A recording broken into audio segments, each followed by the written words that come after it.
आणि अशा परिस्थितीमध्ये पुऱ्या देशामध्ये आणि महाराष्ट्रात सगळ्यात वाईट स्थिती झाली आमची।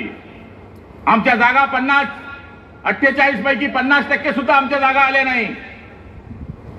आम्हाला वाटत होतं की 30-35 तरी पर्यंत आम्ही जाऊ, पण अशा वाईट वातावरणामध्ये जळगाव जिल्ह्याने उत्तर महाराष्ट्राचं नाक या ठिकाणी दाबून ठेवलं आणि सांगितलं की नाही, आणि मताधिक्य साधारण दिलेलं नाहीये। आज लोक आता गुलगुले खात आहे, काही सुभाषांना बोलले ते खरं आहे।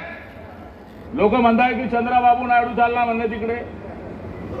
अरे आता मला सांगा, 240 खासदार प्युअर बीजेपीचे आहे, 7 आपले पक्के त्यांना धरून ठेवलाय, 250 तो पक्के आहे, हा 250 आहे। अशी कोणती पार्टी त्यांच्याकडे 250 एक सारखी प्रत्येकाकडे आहे? समजून घ्या केलं। ओएसिस फर्टिलिटीच्या तज्ञांनी IVF उपचार पद्धतीद्वारे 1 लाखांहून अधिक जोडप्यांना मातृत्व प्राप्तीचा आनंद दिला आहे। मोफत अपॉइंटमेंट बुक करण्यासाठी आजच संपर्क साधा। मुंडक काँग्रेसचं,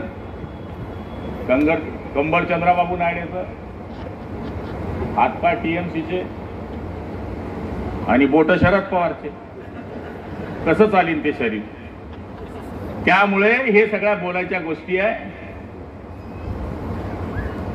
निश्चितपणाने महाराष्ट्रामध्ये आम्ही कमी पडलो, उत्तर प्रदेशमध्ये आम्ही कमी पडलो, त्याच्यामुळे हा पराजय आपल्याला काही प्रमाणामध्ये सोसावा लागतोय।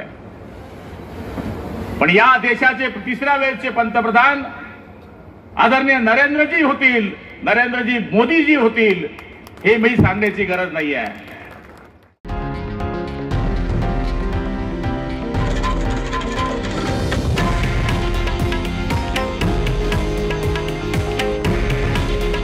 हे आहे देशातील नंबर 1 न्यूज नेटवर्क आणि आपण पाहत आहात TV9 मराठी।